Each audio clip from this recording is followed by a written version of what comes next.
মুখ্যমন্ত্রীর কোচবিহার সফরে জেঙ্কিন্স স্কুলের শিক্ষকেরা এই স্কুলটি রক্ষণাবেক্ষণের বিষয়ে এবং হেরিটেজ সংক্রান্ত পরিকাঠামো নিয়ে জানানোর পরেই এই স্কুল পরিদর্শনে এলেন কোচবিহারের জেলা শাসক অরবিন্দ কুমার মিনা এবং পুলিশ সুপার দ্যুতিমান ভট্টাচার্য। বৃহস্পতিবার সকালে তারা জেঙ্কিন্স স্কুলে আসেন এবং গোটা স্কুল পরিদর্শন করেন। এদিন জেলা শাসক এবং পুলিশ সুপার ছাড়াও উপস্থিত ছিলেন কোচবিহারের সদর মহকুমা শাসক ডিএসপি হেডকোয়ার্টার চন্দন দাস, কোচবিহার কোতোয়ালি থানার আইসি তাপস পাল সহ অন্যান্যরা। এদিন তারা স্কুলের প্রাচীন বিল্ডিং সহ বিভিন্ন বিল্ডিংগুলি পরিদর্শন করেন। সেই সাথে বিভিন্ন বিল্ডিং এর অবস্থা বর্তমানে প্রায় জরাজীর্ণ হয়ে পড়েছে সেগুলি নিয়েও শিক্ষকদের সাথে আলোচনায় বসেন। স্পষ্টত সেগুলি যত দ্রুত সম্ভব সারানোর কাজ শুরু হবে এবং এই স্কুলটিকে হেরিটেজ হিসেবে তৈরি করবার চিন্তাধারা গ্রহণ করা হবে। স্কুলের বিভিন্ন বিল্ডিংগুলি পরিদর্শনের পাশাপাশি ছাত্রদের সাথেও কথা বলেন জেলা শাসক এবং পুলিশ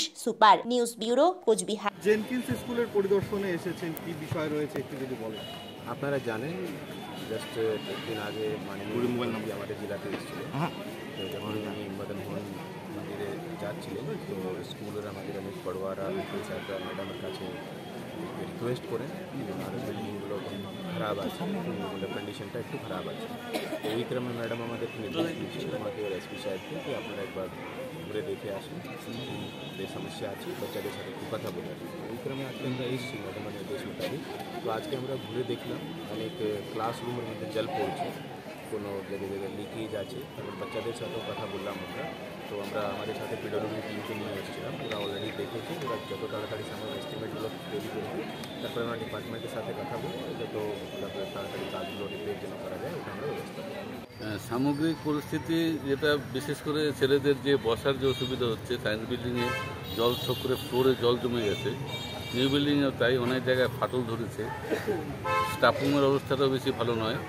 স্যার তো দেখে গেলেন, এখন রিপোর্ট করবেন সিএমকে, সেই অনুসারে হয়তো নির্দেশ আসবে। আর যদি ডিপার্টমেন্টালি আমাদের প্রসিড করতে হয় আমরা সেটা করব। আমরা অলরেডি করেছি, আমরা পিডব্লিউডি ইঞ্জিনিয়ারকে আমরা সায়েন্স বিল্ডিং, হিউম্যানিটি ব্লক এগুলোর জন্য আমরা লিখেছি, তারা হয়তো ইন্সপেকশন আসবেন।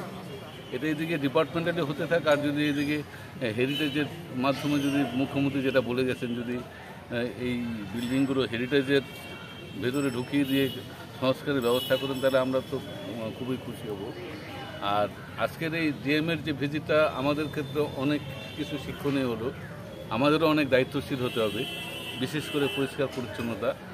মানে স্কুলটা এখন নোংরা লাগছে কারণ এই কদিন থেকে কন্টিনিউয়াসলি টরেন্সিয়াল রেইন হচ্ছে, যার ফলে আজকে পরিষ্কার করে তো লাভ নেই, কালকে আবার নোংরা হবে, যার জন্য এরকম নোংরা লাগছে। কিন্তু এতটা নোংরা আমাদের স্কুল থাকে না।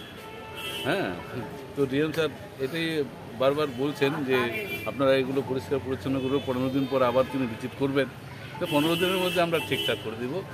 একটু রোদ উঠলেই আমরা স্টুডেন্টদেরকে নিয়ে ক্লিন ড্রাইভ একটা করব, করে স্কুলকে সাজিয়ে তুলব। আর দেখি পরে ডিএম স্যার 15 দিন পরে এসে কী বলেন, কী রিপোর্টিং হয়, উপর মহল থেকে কী বলে আবার।